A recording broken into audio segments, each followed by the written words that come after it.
Alright everybody, welcome back to another Dead by Daylight video. So today I wanted to talk about something that's been on my mind. This isn't really like a problem as the title and thumbnail suggest. It's mostly just so people click, if I'm honest with you. But something I do want to discuss is tier lists. And this isn't just a Dead by Daylight thing, this is a YouTube thing. But recently Otofu made a tier list going over the killers and their strengths, and made quite a few hot takes. Some I don't agree with, some that I absolutely do, etc., etc. So the point I want to get into with this. Oddstarva made a tier list video. Technically it was a tier list video more. It was going over all the add-ons on every killer, but he had tiers listed for each of them. Many mains of the killers, including myself, didn't agree with a lot of what he had to say.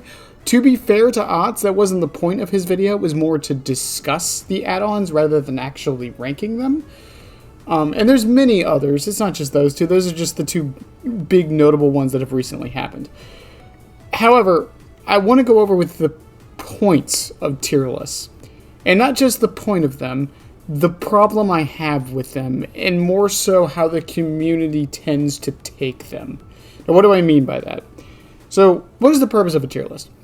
The entire purpose of a tier list is to take things and equate them into a certain level that you need them to be depending on the criteria. For Dead by Daylight, it's typically killer strength. That's probably the one you see the most. Or perk strength. Strength in general tends to be the one that goes there. Now, with that being said, 9 times out of 10, Nurse will be in S tier, and Trapper, Freddy, or Myers will be at the bottom in F tier.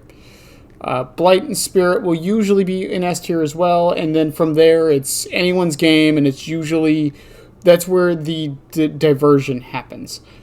Now, I think that my biggest issue with tier lists is that I think the community takes them too much as gospel for general gameplay.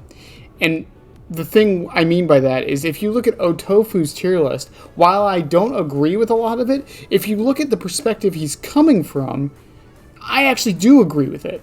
And I know that's a bit of an oxymoron to say, but what I mean by that is he placed a lot of killers very highly that I would personally not place as high as he did. But coming from his background as someone who regularly hosts Dead by Daylight tournaments, as someone who is regularly in the higher echelon of play and deals with that side of the community, I can understand why he placed those killers where he did. With Oddstarva going over the add-ons for every killer, while I don't agree, and I'll speak on the behalf of the Chucky community, while a lot of us didn't agree with how he placed a lot of the add-ons, I understand why he placed them where he did and his reasoning. For general gameplay, for an average player who doesn't main the character, a lot of what he said made sense. And I think that's where a lot of us get lost in the sauce on tier lists. A lot of us forget the preface. Now, this isn't entirely the fault of the audiences or myself or anybody. It's usually the fault of the person making the tier list. And what I mean is a lot of times they don't give the preface. They're just like, here is the tier list for killer strength, and that's it. They just go onto it. They don't give any background. They don't give any reasoning as to why they might place a killer higher until they get into that. Now, I do think tier lists are important, and I do think they're fun, and let's be perfectly honest, everybody, they get the views. Like, there's not me knocking anybody. I play the same game they do, right? I'm doing a video where you're technically calling them out. Of course I play the same game as them. But we need to remember that tier lists are not the end-all, be-all. And at the same time, you are allowed to disagree with the tier list, even if it's by a different creator, or a bigger creator who is massive and their word is sometimes seen as law. Just because Oddstarva says something doesn't mean that he's necessarily correct. Now, if he gives a reasoning for it and whatnot, yeah, go ahead and dispute the reasoning. That's fine, right? This kind of bleeds into the whole idea of discussion videos and whatever, things like that. But, you know, if Otofu tomorrow comes out and is like, I think Wraith is S tier. This is an example, I'm being hyperbolic on purpose. But if he comes out tomorrow and is like, I think Wraith is S tier, and he lists a bunch of reasons, and he's like, he has high mobility, he can block things, he can snowball better than any other killer, etc., etc., and he keeps giving his reasonings, and you're able to dispute them in some way, shape, or form, then you do not have to agree with him. If I say that Chucky's best add-on is jump rope and someone wants to dispute me on it, they can. I was having an argument today, and I say an argument, it was more of a discussion with somebody claiming that Mirror Shards is actually S tier. Do I think they're wrong? Yeah, 100%. I don't think Mirror Shards is an S tier add-on for Chucky. I think it's actively detrimental and one of his worst. However, they gave their reasoning. They use it to track. They think it helps them with the hidden run playstyle. They think it allows them to be able to be in power longer and get more use out of it. And then they think it allows them to use Plastic Bag to more of an effect. Perfectly fine reasoning, whatever. Once again, do I still think they're wrong? Yes, but I can understand where they're coming from, and that's the thing. I can still understand what they're saying while having my own opinion on this. Now, if you're new to my videos, or anything I've ever done, this is very tangential at this point. Welcome to the Fake Bennett channel. My point with all this, and I'll wrap this back around to tier lists. Tier lists aren't gospel. I don't care who's making them. And I really wish creators, when they make tier lists, were more specific with their prefaces, and I wish a lot of us would remember the prefaces a little bit more. Doesn't mean you can't disagree with them. I'm just saying that if a creator comes out and is like, I am taking add-ons into account when they make a tier list, and that's why Myers isn't in F tier, we need to remember that.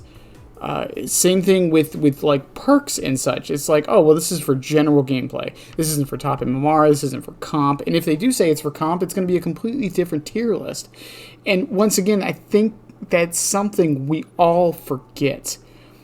The experience of the player, who they main, the survivors or killers they're going against, the maps they get, the time of day they play, the influencers they listen to. All of these things play a factor into the opinions that someone's going to have, and that's the other big thing with this. Tier lists at the end of the day are opinions. There are some opinions that can be proven wrong and aren't true and should be argued. Don't get me wrong. I think anyone claiming Nurse isn't at the very least top 3 in the game is insane, and I can't think of a reason why they would think it. If they can give me one and I can't dispute it, you know what? Good for them. I'll change my tune. I say this all about everything. However, it doesn't mean that we need to take their word as gospel. That's all I'm saying. I know this was really ranty, and this was kind of me being sleep deprived, but I hope everyone gets what I'm talking about here. Go ahead and keep making the tier list videos. Go ahead and keep listening to them. Go ahead and keep adding to the discussion. At the end of the day, that's what all of these videos are. Not just from me, but from any creator. Whenever it's an opinion piece and I don't want to hear, oh, subjectivity is implied, I strongly disagree with that statement. Subjectivity is never, quote, implied. It can be conjecture or it can be contextual, but it's not implied. So when a creator makes a tier list, like someone like Otofu or Otstarva, especially these bigger figures with a lot of influence, I don't think they realize just how much influence they have on the minds of their audience in the sense of that. And I'm not calling them out for that. I'm just saying, if you make a tier list and claim Trapper's S tier for whatever reason, or Wraith, or one of those lower tier killers, more people are going to start to believe it and take your word as gospel. I'm guilty of doing this too. I'm not going to sit here and sit on my high horse and be like, you know what? I have never done this before. I probably have and probably will in the future. This is more of a call out to the audiences, including myself, because YouTube is a primary source of entertainment for me and seeking discussions and such. So I am also in this boat. But we need to start thinking a little bit more critically about the opinions we see on this game. And this goes for all aspects of life, but I'm a Dead by Daylight channel. I'm going to make this about Dead by Daylight. Any case, let me know what you guys think of tier list videos. I know this is ranty as always, but that's just kind of my style at this point. I love y'all. Have a good one, and bye. Subscribe, damn it. I'll be back. I always come back, and so should you, you moron.